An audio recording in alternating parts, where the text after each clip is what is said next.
This is what happens when you don't have a tablet cover. Well, this, not that. That just happens when you're stupid. Anyways, doesn't matter, because today I'll just tell you why you need a tablet cover. Well, need. You don't need a tablet cover, but you also don't need to play OS either. Whatever, let's get into it. Also, this video has a sponsor, but more on that later, because first, let's talk about why you would actually want a tablet cover.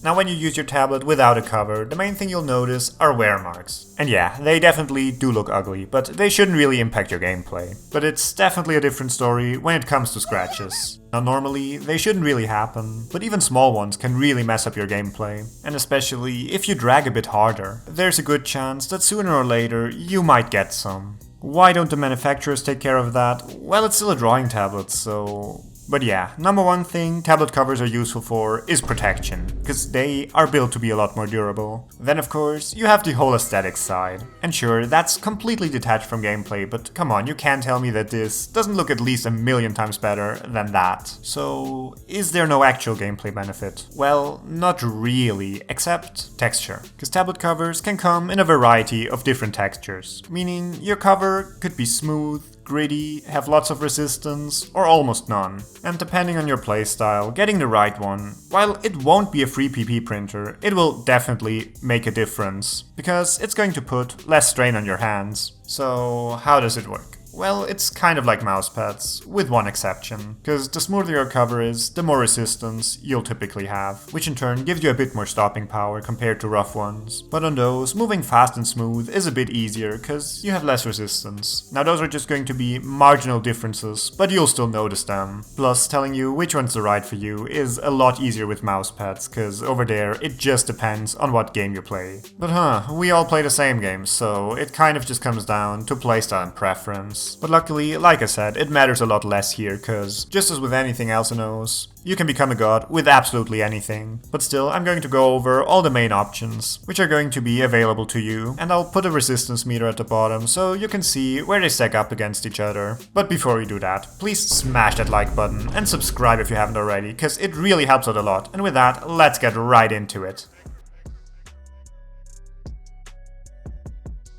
Okay, let's start out with the most basic option, which is of course using none at all. And if you already have a tablet, this is probably what you're going with. Sure, it might not offer up any protection, and it does look quite boring, but it's simple, it's smooth, and it offers a decent amount of resistance. Now, how much exactly will of course depend on the manufacturer, but it's definitely closer to the right end. But in terms of great new revelations, there really isn't much interesting to say about it, so let's move on to the next one.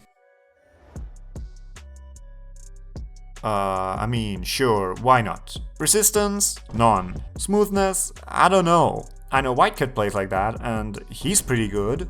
But if you do too, the tablet cover would just be 100% aesthetics. Reason I included it though is because I wanted to fill out the extremes. Paper. It's the polar opposite to the previous one. Usually the differences are minute, but when you go from hover to this, yeah. It's also interesting because it's the one which breaks the roughness smoothness scale, because even though it's kind of rough, it by far has the most resistance. It's also a cover option where you really don't care about aesthetics. And screw all the other DIY covers, this is how you really do it on a budget. Paper, tape, done. It's rough, it has way too much resistance, and it will grind your nibs like sandpaper. Still, I know Raph is played like that, so I guess you can make it work. As for me, hell no. But now, finally, the thing you actually think of when you hear tablet cover.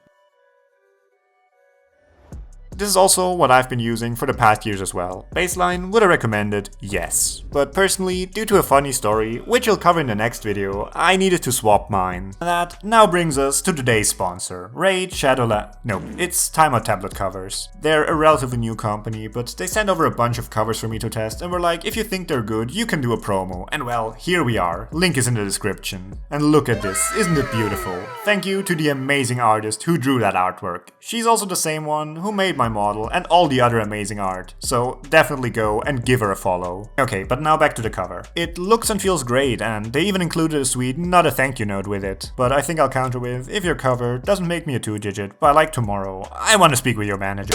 I mean, it even comes in two different options, rough and smooth. Both are great options, and they would fall about here on the scale. But now let's look at them in a bit more detail. When it comes to feel and resistance, Smooth plays very similar to a regular bare tablet, so if this is your first cover, I would recommend you go with this one, cause it'll feel just like what you're used to. And if you use a small area or play lots of high CS, this is probably also what you would want, cause you kinda need that stopping power. Personally, was also really considering using that one for myself, but instead I went with the rough one, simply cause that's what I'm used to. If I had never bought a cover before though, yeah, Smooth all the way. Anyways, the rough one. It's pretty rough, which allows for some super fast movement. It has a bit less stopping power and definitely a bit more of a learning curve than the other one. If you've used a rough cover before, or you mainly play fast jumps, DT or flow aim, go with this one. But in all fairness, unless you literally go from hover to paper, the difference will always be extremely small, so it's not like you can't do well on DT if you buy a Smooth one. And in general, those are just my observations, and as always knows, it just comes down to how good you actually are. But if I was able to convince you to buy a tablet cover, go check out Timeout with the affiliate link down below and use my code SAR10 to get 10% off your order. And I especially recommend them because they are the only ones out there who will actually tell you about the texture your tablet cover is going to have. And well, that's because they let you choose which one you want. And even if it doesn't directly make you a better player, playing on a surface which actually fits your hands is something which will definitely help you in the long run. But that now covers all the main things. So in conclusion, what have we learned today?